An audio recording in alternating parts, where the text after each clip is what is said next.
राजनीति होती है। जब भी कंफ्यूजन फैलाया जाता है, झूठ की राजनीति होती है, तो कहीं ना कहीं राहुल गांधी जी का हाथ होता ही है। आज फिर से एक बार राहुल गांधी जी ने भ्रम की राजनीति की है। राहुल गांधी जी यूं तो जमीन पर उतरकर राजनीति करते नहीं हैं, किंतु ट्विटर पे सक्रिय रूप से भ्रम की राजनीति करते रहते हैं। आज भी उन्होंने एक ट्वीट करके एक पुराने फोटो को आज का फोटो दिखाने का कोशिश किया है। किसान आंदोलन के एक पुराने तस्वीर को रख करके उन्होंने उसे वर्तमान के तस्वीर के रूप में दिखाया है। और यह मेरे लिए कहना अनुचित नहीं होगा, अतिशयोक्ति नहीं होगी कि राहुल गांधी भली भांति जानते हैं कि आज कांग्रेस पार्टी जो पूर्व में उनके अध्यक्षता के अंतर्गत काम करती थी, आज अध्यक्ष विहीन है। कांग्रेस पार्टी असमर्थ है जमीन पर किसी भी विषय को उठाने के लिए। और इसी कारण से कभी सोनिया जी वर्चुअल मीटिंग करती है सभी पार्टियों के साथ, तो कभी राहुल गांधी भ्रम की राजनीति के माध्यम से, झूठे फोटो के माध्यम से राजनीति करने का प्रयास करते हैं। अगर अंग्रेजी में कहा जाए तो Rahul Gandhi has become the political cuckoo of the present day Indian politics. Cuckoo चिड़िया जो होती है वो कभी भी मेहनत नहीं करती है, वो कभी भी अपना घोंसला खुद नहीं बनाती है। दूसरों के घोंसले में आनंद की अनुभूति करने की चेष्टा, this is called as political cuckoo of Indian politics. कहीं ना कहीं अपने संगठन को आगे नहीं बढ़ाना, अपने संगठन को अध्यक्ष विहीन रखना, अपने परिश्रम नहीं करना और दूसरों के कंधे पर बंदूक रख के चलाने का प्रयास करना, यह राहुल गांधी जी का आदत बन चुका है। तो of course he has renegaded himself as the political cuckoo of Indian politics. He does not want to work hard. He wants to play politics at the cost of others. He wants to benefit at the cost of others. यही वो राहुल गांधी है जिन्होंने भारत के vaccine नीति के ऊपर और corona के समय मोदी जी के अथक परिश्रम के ऊपर बहुत हमला किया था। आज हम राहुल गांधी जी से पूछना चाहते हैं, राहुल गांधी जी, आज आपने माननीय प्रधानमंत्री श्री नरेंद्र मोदी जी का वैक्सीन संवाद भी सुना होगा। किस प्रकार से विश्व का सबसे फास्टेस्ट और सबसे बड़े वैक्सीनेशन ड्राइव के रूप में भारत की वैक्सीनेशन चल रही है, वो आप सब ने देखा है। पूरा हिंदुस्तान आज इसका लोहा मानता है, पूरा विश्व इसे आज सलाम कर रहा है। मगर वही राहुल गांधी आज नदारत हैं, एक भी ट्वीट वैक्सीनेशन को लेकर वो करते नजर नहीं आते हैं।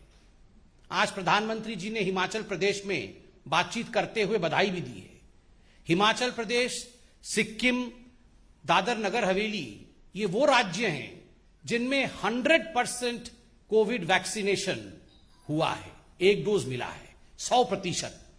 त्रिपुरा जैसे अनेक राज्य हैं जिनमें बहुत सुचारू रूप से वैक्सीनेशन चल रहा है और 80% तक वैक्सीनेशन हो चुका है। बंधुगण, आज तक लगभग 68.75 करोड़ जनता को वैक्सीनेशन का एक डोज जरूर लग चुका है। सोचिए जरा कितना बड़ा विषय है ये। लगभग 70 करोड़ भारत की आबादी को वैक्सीनेशन लग जाना और इस पर एक ट्वीट राहुल गांधी का ना होना। आज भारत भाग्य विधाता कौन है? भारत भाग्य विधाता भारत की जनता है। जनता जनार्दन है। उनके लिए एक सच्चे सेवक के नाते प्रधानमंत्री नरेंद्र मोदी दिन रात परिश्रम करके ये जो वैक्सीनेशन ड्राइव बढ़ा रहे हैं, प्रतिदिन औसतन 85 लाख वैक्सीनेशन हो रहा है। ऐसे 2 दिन रहे हैं जहां 1 करोड़ से अधिक वैक्सीनेशन हुआ है। उसके बावजूद ये जो लोग भ्रम फैलाते थे झूठे तस्वीर के माध्यम से, वो लोग चुप हैं। ये वही राहुल गांधी है जिनका चंद दिन पहले एक ट्वीट कंट्रोवर्सी में आया था, जब एक पीड़िता के फोटो को लेकर, पीड़िता के परिवार को फोटो को लेकर उन्होंने फोटो ट्वीट किया था। बाद में ट्विटर ने, फेसबुक ने उस फोटो को डिलीट किया। तो कहीं ना कहीं राहुल गांधी हमेशा भ्रम की राजनीति करते हैं और फंसते नजर आते हैं। आज ही राजस्थान के जालोर डिस्ट्रिक्ट में एक माइनर के साथ, एक नाबालिग के साथ रेप का घटना भी सामने आया है, जघन्य अपराध है। किंतु पूरे हिंदुस्तान में भ्रम की राजनीति करना और अपने राज्यों के विषय में चुप रहना, यही राहुल गांधी जी की खूबी है, यही उनका रवैया रहा है।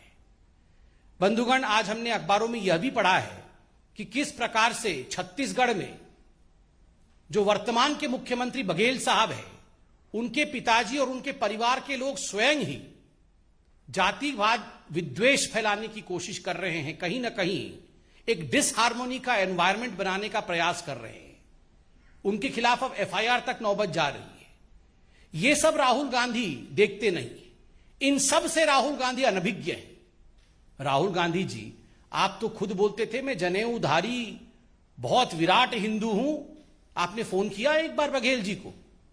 बघेल जी के पिताजी जिस प्रकार से एक समाज विशेष को लेकर वहां आग उगल रहे हैं, जिस प्रकार से वहां वैमनस्य की राजनीति हो रही है, इस विषय पर राहुल गांधी जी आपने ध्यान दिया?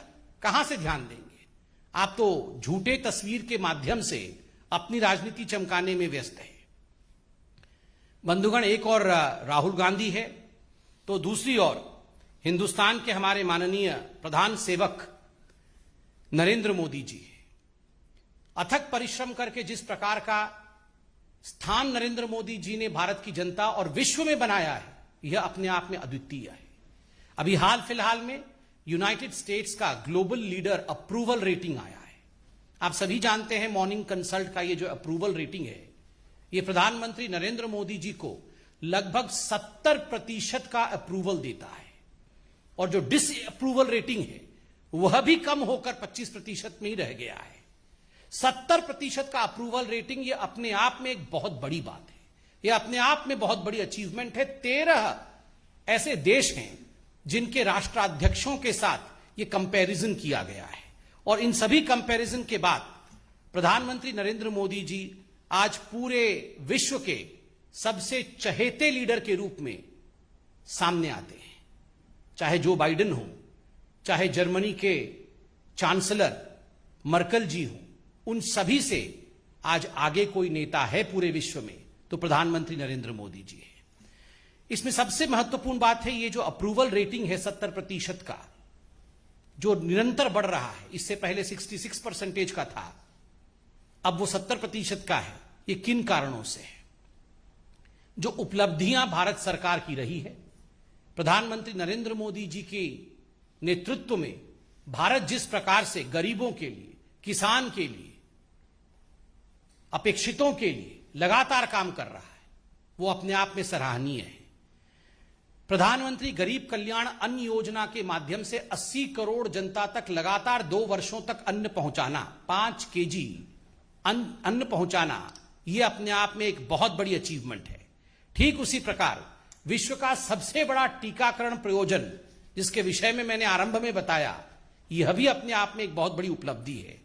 पीएम गरीब कल्याण योजना के माध्यम से 1,70,000 करोड़ रुपए व्यय करके गरीबों का मंगल करना, आत्मनिर्भर भारत किसान सम्मान निधि में 1.5 लाख करोड़ रुपए बिना बिचौलियों के किसान के बैंक अकाउंट तक पहुंचाना, यह अपने आप में विश्व का एक रिकॉर्ड है। एग्री इंफ्रास्ट्रक्चर में 1 लाख करोड़ रुपए खर्च करना, और रबी हो या खरीफ हो उसके लिए 1.5 गुना एमएसपी देना, यह अपने आप में कोई छोटी बात नहीं है। फसलों का रिकॉर्ड उत्पादन, फसलों का रिकॉर्ड खरीद अर्थात प्रोक्योरमेंट, और फसलों का रिकॉर्ड भुगतान, यह भी मोदी जी के कार्यकाल में संभव हुआ है। गन्ना किसानों का भी एफआरपी अभी हाल फिलहाल में रिकॉर्ड संख्या के साथ बढ़ाई गई है। डीएपी में प्रति बोरी 1200 रुपए की सब्सिडी, यह भी किसानों के साथ खड़े होने वाली नीति है। इनाम पोर्टल के माध्यम से किसानों को मार्केट मुहैया कराना, इसके माध्यम से प्रधानमंत्री जी ने किसानों के लिए लगातार काम किया है। बंधुगण, आज सिर्फ इतना ही हम कहना चाहते थे कि हिंदुस्तान की राजनीति में एक और ऐसे यशस्वी प्रधानमंत्री, प्रधान सेवक मौजूद हैं, तो दूसरे और राहुल गांधी भ्रम के माध्यम से, झूठी तस्वीरों के माध्यम से, ट्विटर के माध्यम से जो राजनीति करने की चेष्टा कर रहे हैं, वो कभी सफल नहीं होगा। देश की जनता प्रधानमंत्री को ही अप्रूव करती है, प्रधानमंत्री के साथ ही खड़ी है। कोई प्रश्न हो तो अवश्य पूछें।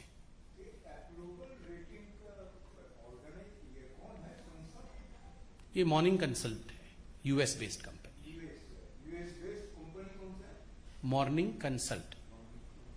सभी जी कल मुजफ्फरनगर में किसान महापंचायत बुलाई है, लेकिन उस मंच का इस्तेमाल किसानों के हित में कम बोला गया उससे, लेकिन उन्होंने ये कहा कि बीजेपी जहां भी जाएगी उसका विरोध करेंगे, उसको हराने के लिए हमारा मकसद होगा। साथ ही मंच से अल्लाह अकबर के नारे भी लगाया। देखिए, जहां तक किसानों का संबंध है, किसान देश का अन्नदाता है। किसानों को जितना भी नमन किया जाए, किसानों के लिए जितना भी किया जाए वो कम है। 70 वर्षों तक किसानों की परिस्थिति हिंदुस्तान में किस प्रकार की रही है, यह हम सब ने देखा है। प्रधानमंत्री नरेंद्र मोदी 2014 से जब से प्रधानमंत्री के रूप में आए हैं, लगातार किसानों के लिए काम करना उनका ध्येय रहा है और वही कारण रहा कि पहली बार 1.5 गुना एमएसपी को बढ़ाना। और स्वामीनाथन जी जो कि इसके प्रणेता थे, उन्होंने खुद एक आर्टिकल लिख करके ये कहा कि जो मेरे स्वप्न थे उन स्वप्नों को यदि किसी ने साकार किया है तो उनका नाम नरेंद्र मोदी है। जिस प्रकार से रिकॉर्ड उत्पादन हो रहा है, जिस प्रकार से रिकॉर्ड खरीदी हो रही है, ये सारा कुछ आपके सामने है। क्या यह हकीकत नहीं है कि आज से कुछ वर्षों पहले आप याद करिए, दाल इत्यादि का उत्पादन इतना कम होता था कि हर सीजन में दाल की प्राइसेस आकाश छूती थी। आज ये जो इंसेंटिव प्रधानमंत्री नरेंद्र मोदी जी ने दिया है, उसके कारण दाल इत्यादि के उत्पादन में भी बढ़ोतरी हुई है। पीएम किसान सम्मान निधि 1.5 लाख करोड़ से अधिक रकम किसानों के अकाउंट में डीबीटी के माध्यम से डायरेक्टली जाना, बिना किसी बिचौलिए के। यह बोलने में बड़ा आसान है, किंतु होने में कितना डिफिकल्ट होगा आप जरा सोच के देखिए। इतने बड़े देश में करोड़ों किसान तक इस प्रकार डीबीटी के माध्यम से पैसा उनके अकाउंट तक पहुंचता है, यह प्रधानमंत्री नरेंद्र मोदी जी के कार्यकाल में ही हुआ है। यूरिया की कमी के कारण पहले सड़कों पर गोलीबाजी होती थी, किसानों की जानें चली जाती थी। आज यूरिया की कोई किल्लत नहीं है, यूरिया की ब्लैक मार्केटिंग नहीं होती है। इन सब विषयों को आखिर कौन देखेगा? जहां तक ऑपोजिशन का सवाल है, ऑपोजिशन कहीं ना कहीं अपने राजनीतिक फायदा के कारण दूसरों के कंधे पर बंदूक चलाना चाहती है। यह उचित नहीं है। हमेशा हमारी सरकार किसानों की सरकार थी, आगे भी किसानों की ही सरकार रहेगी। देखिए, क्या नारे लगाना नारे नहीं लगाना उनके नेताओं का विषय है, इस पर मैं टिप्पणी करूं ये उचित नहीं रहेगा।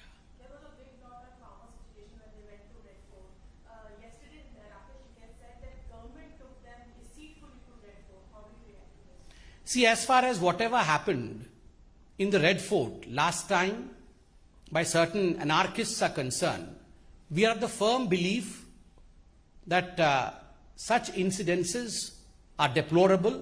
They play with the democracy of country and should never be repeated. In fact, cases are going on, courts are hearing these cases, and we are of the opinion that soon law will prevail.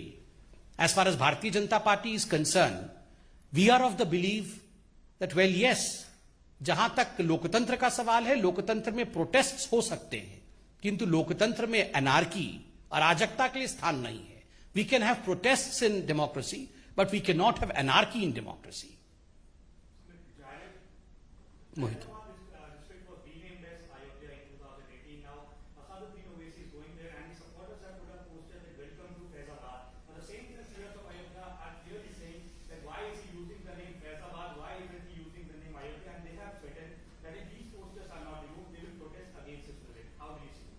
See, as far as Asauddin Owaisi is concerned, Asauddin Owaisi has his own agenda.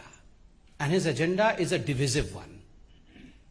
We are quite aware that Faizabad's name has been changed, and today, after the court's verdict, we are on the way towards a Bhavya Ram Mandir. Thanks to the Modi government in the center and the Yogi government in Uttar Pradesh, that we are moving peacefully in the right direction. But of course, due to political benefit that Mr. Asauddin Owaisi is trying to gain, he will play all kind of divisive politics. People are intelligent enough, and I'm sure people of Uttar Pradesh will not fall in for such kind of divisive politics.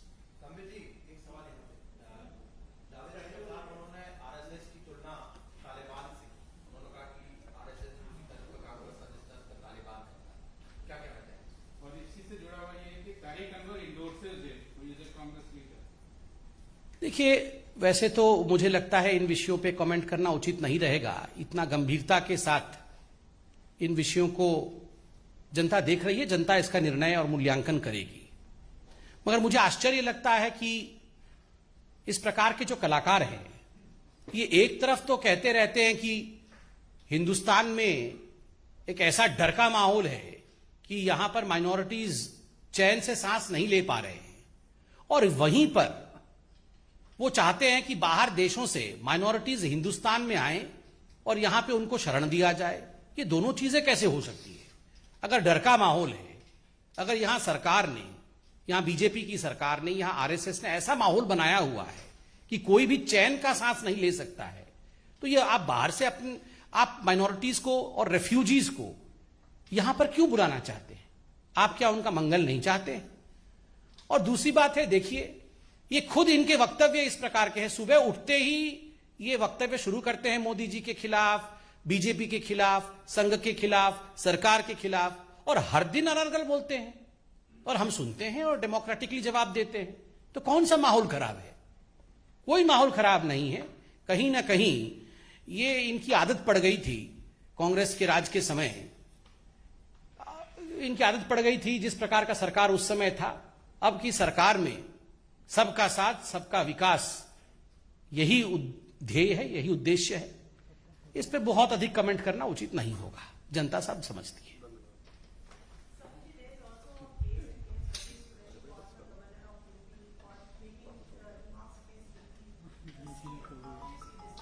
I'm not aware of this. I think all the questions answered. Thank you.